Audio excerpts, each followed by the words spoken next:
የቀይ ባህር አካባቢ ከፍተኛ የዓለም የኢኮኖሚ እንቅስቃሴ የሚደረግበት፣ በርካታ መርከቦች በስዊዝ ካናልና በባቤል ማንደብ ሸርጦች የሚተላለፉበት፣ በርካታ ሀገራት ትኩረት ሰጥተውት ጸጥታው የተረጋጋ እንዲሆን የሚጓጉለት፣ በርካታ የአካባቢው ሀገራት በባህር መተላለፊያው ላይ ጉልህ የሆነ ተጽዕኖ ሊያደርጉበት የሚፈልጉ መተላለፊያ ነው። አንዳንዶቹ ሀገራት ደግሞ ይባስ ብሎም የአካባቢው ሁነኛ አዛዦች ለመሆን የሚፈልጉት ዓለም አቀፋዊ መተላለፊያ ነው።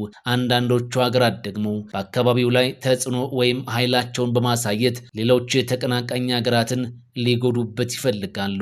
በመሆኑም የአካባቢው ሀገራት በቀይ ባህር መተላለፊያ ላይ ምንም ሳንካ እንዲፈጠር አይፈልጉም። ሰላማዊ ሆኖ የተለያዩ ኢኮኖሚያዊና ማህበራዊ ተግባራትን ለማከናወን ይመኛሉ።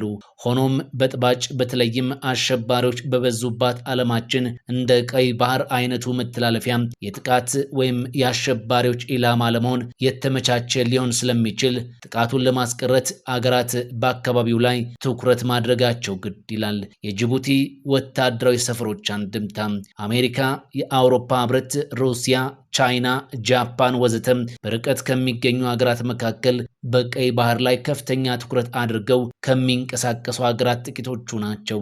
ከቅርብ ሀገራት ደግሞ እነ ሳውዲ አረቢያ፣ ኢራን፣ ግብፅ፣ የተባበሩት አረብ ኤሚሬት፣ ኳታር፣ እስራኤልና ቱርክ ከፍተኛ ትኩረት የሚያደርጉበትና ፍላጎቶቻቸውንና ኃይላቸውን የሚያሳዩበት አካባቢ ሆኗል። እንደ አሜሪካ፣ ቻይናና የአውሮፓ ህብረት የመሳሰሉት አገራት ከባህር ወንብድና ፓይረሲ ጋር በተያያዘ በጅቡቲ ላይ ወታደራዊ ካምፕ መስርተው ከከተሙ ቆይተዋል። አሜሪካ ብቻ በጦር አውሮፕላኖች፣ በድሮኖች ወዘተም የሚደገፍና ወደ 4500 የሚጠጋ የወታደራዊ ኃይል በጅቡቲ ካሰፈረች ከራርማለች። ቻይናም በዚህችው ትንሽ የምስራቅ አፍሪካ ሀገር ላይ ወታደራዊ ካምፓን ሰርታ ከጨረሰች በኋላ በዚህ ሰዓት ወደ 10,000 ገደማ ወታደር በዚች ትንሽየዋ የአፍሪካ ቀንድ ሀገር ጅቡቲ ላይ ያስፍራለች።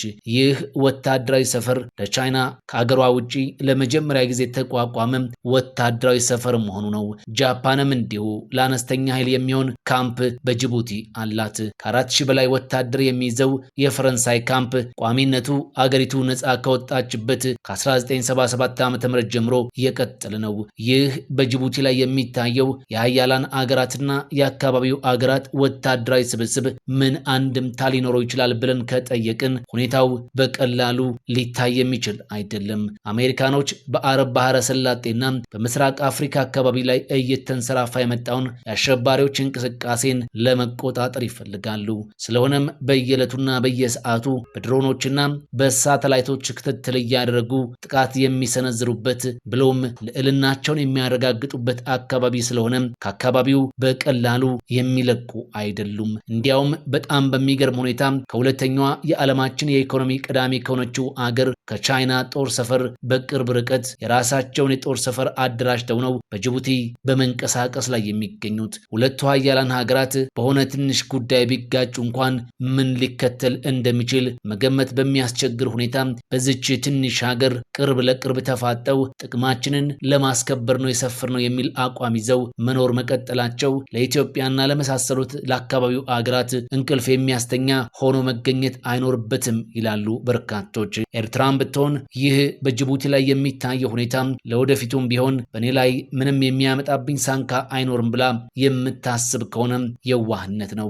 ጅቡቲ የኢትዮጵያ ሁነኛና ወሳኟ መተላለፊያ ወደብ መሆኗ ይታወቃል። እንግዲህ በዚህ ትንሽ አገር ላይ ከሚታየው የበርካታ ሀገራት ወታደራዊ ሰፈር አንጻር ሁኔታውን ስንገመግመው ለኢትዮጵያም ከፍተኛ አደጋ መሆኑን መገንዘቡ አያስቸግርም። በእርግጥ ነው ጅቡቲ ሉዓላዊ ሀገር እንደመሆኗ ከነዚህ ወታደራዊ ሰፈሮች ጋር በተገናኘ የምታገኘው የገንዘብ እርዳታና ድጋፍ በቀላሉ የሚገመት አይደለም። ከቻይና ብቻ እንኳን $100 ሚሊዮን ዓመታዊ ኪራይ ከዚህ ከጦር ሰፈር ታገኛለች። ነገር ግን ጅቡቲ ከዚህ በኪራይ መልክ ከምታገኘው ጥቅም በበለጠ ከኢትዮጵያ በወደቡ አገልግሎት ምክንያት የምታገኘው ጥቅም በጣም ከፍተኛ እንደሆነ ይታወቃል። ነገር ግን ይህ አይነቱ ጥቅም በጅቡቲ ዘንድ ወታደራዊ ሰፈሮችን ከማቋቋም የሚያግዳት ሆኖ አልተገኘም። ስለሆነም ስጋቱና አደጋው አሁንም እንደቀጠለ ይገኛል።